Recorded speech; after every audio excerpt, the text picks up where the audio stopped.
So today I'm going to share my homemade Bisquik recipe mix. I found this recipe online several years ago actually. I'm really into canning and preserving food. And I don't know about you, but the cost of Bisquik mix in the store anymore is outrageously priced. So I found this recipe, and this is my go-to recipe anytime I'm making dumplings in a soup. Now the recipe is for 6 cups of flour, all-purpose, 3 tablespoons of baking powder, a tablespoon of salt, and 1 cup of Crisco shortening cubed. Now this recipe will make 2 complete quart-sized jars of Bisquik mix. And you can store this in an airtight container in your refrigerator for up to 3 months. Now, I don't use it a lot. One thing that you should know about Bisquik mix or any kind of like flour or cornmeal, any kind of dry ingredient that you have stored in your pantry, over time, if you don't really use it, you can end up with pantry bugs called like boll weevils. So they're like little tiny little bugs that can get into your dry ingredients.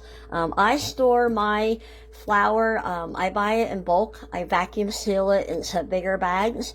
And I've also dry canned flour as well. So I like to store my flour either freezer sealed, like all the air is sucked out of it in bags, stacked in my pantry, and then I have some that are dry canned, and I keep it in my pantry as well. So in here I have about, I guess 3 cups of flour in there. Now I'm only going to make half the recipe today because I'm using it in a dumpling, in a soup as a dumpling. So I'm going to cut the recipe in half and use 3 cups of all-purpose flour, a tablespoon and a half of baking powder, a half a tablespoon of salt, and a half a cup of Crisco shortening. Now, one thing to think about, not a lot of people use Crisco shortening, and again, that is quite expensive as well when you're buying the cans. I have found I really only use it for frying my potato pancakes, and I've used it when I'm making my oatmeal cookies. So I buy it in the little sticks. And they have a nice measuring thing on the side. So what I'll do is use what I need, and then I put the rest of it in a Ziploc bag to store it. So what I'm going to do, 1 whole stick is a half a cup. So I'm going to go ahead and cube up my Crisco and get my dry ingredients ready, and then I'm going to mix them up. Okay, so I measured out about 3 cups of flour into my new Pampered Chef smaller measuring bowl. I went ahead and I cut up my shortening. So I'm going to use a tablespoon and a half of sugar, just regular table sugar. I'm sorry, salt, not sugar, salt. Oh my God, I think I need another cup of coffee. All right, so then I'm going to do a tablespoon and a half of salt, and I'm going to use, whoops, I put too much. See what happens when you're trying to multitask? I'm just going to take some of it out. Should have only been a half a tablespoon. See, this is what happens when you're not used to doing this kind of thing. I'm going to add a tablespoon and a half of baking powder. Now, baking powder is a really important ingredient when you are baking. You have to have fresh baking powder on hand. If you use really old baking powder, it's really going to impact the rise in whatever you're baking.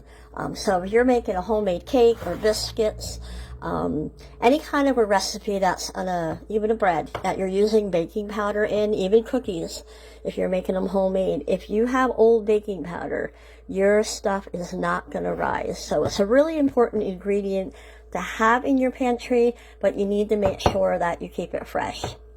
So that is the one ingredient in my well-stocked pantry that I actually will periodically check the date on it, toss it if I haven't used it in a while, but I'm pretty much using it all the time.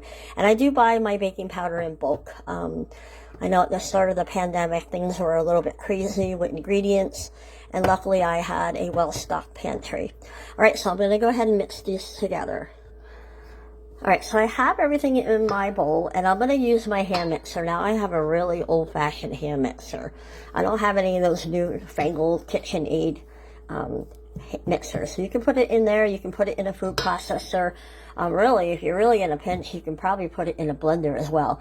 I'm going to go ahead and I'm going to hand mix this up until it makes like a kind of a cornmeal-y kind of consistency. Alright, so I don't know if you can see it, but this is how it's kind of going to look.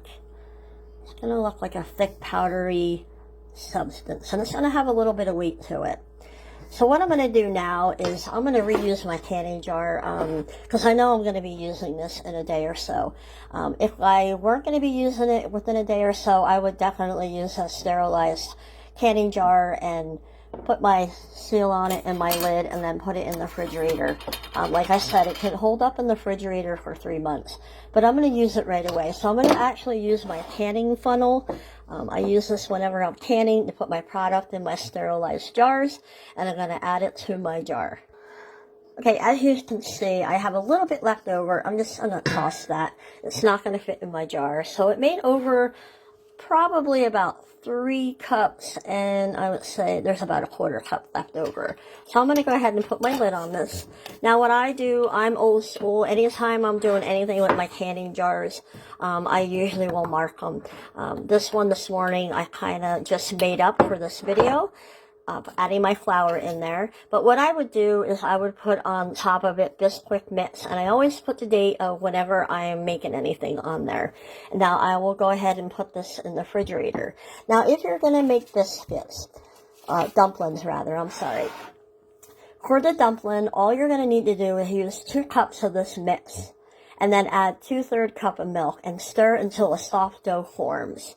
When the soft dough forms, you're going to go ahead and use a tablespoon, and you're going to use a tablespoon to scoop it out of the bowl, and then you're going to drop it into your chicken and dumpling soup, any kind of cream and chicken, any kind of soup that's going to require a dumpling. You can use it for that. Now, I have not ever used it to make biscuits, so I can't really testify how good it is using this mix to make biscuits for dinner, like in the oven, like you're going to bake them to put butter on them. One thing I would recommend that you do not do is do not use the butter flavored Crisco at all whenever you're going to make this. For some reason, in my canning community that I'm involved in, they say don't do it. There's something to do with the butter mixture in the Crisco. So you always want to use like the regular Crisco shortening, the white one. Okay, so that's about it. I hope you enjoyed the video, even though I made a few mistakes. And hopefully it will be helpful. Have a good day.